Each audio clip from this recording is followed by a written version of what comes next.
New this morning, the Red Bluff City Council is cracking down on elected officials who aren't fulfilling their duties. Soon, they could stop paying the city treasurer.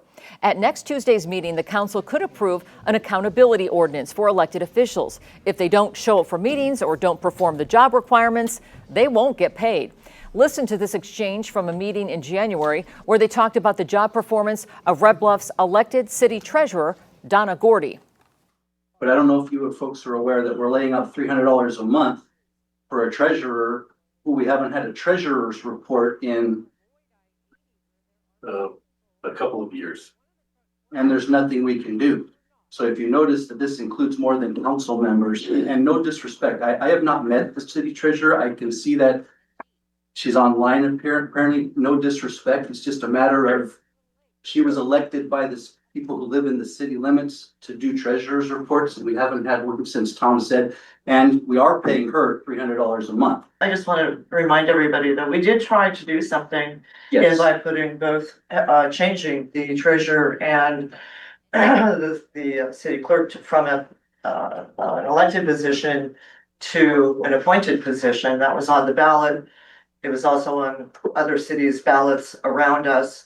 Ours was the only ones that did not pass. Everybody else had changed from an elected official to an appointed official.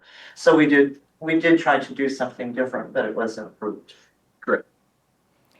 Well, this is the only photo I could find of Donna Gordy, the treasurer, when she was sworn into office in 2016. That's her with the blonde hair in this photo from the Red Bluff Daily News. She's been the elected treasurer in Red Bluff for 18 years, and since 2012, she's run unopposed, most recently reelected in 2024.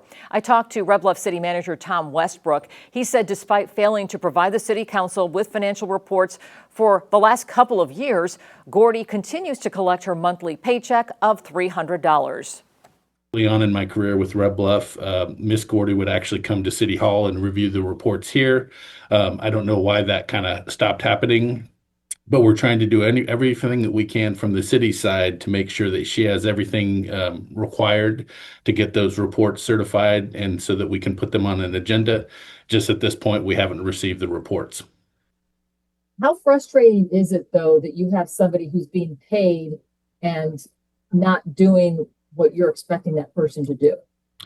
Our primary focus is to make sure that the taxpayers are getting what they're paying for. And in this circumstance, that is not happening.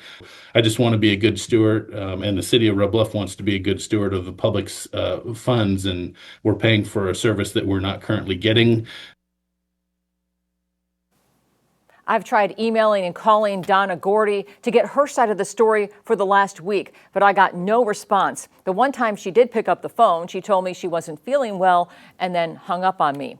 The City Council put Measure P on the ballot in 2024 to make the treasurer and clerk positions appointed instead of elected, so they would report directly to the city manager.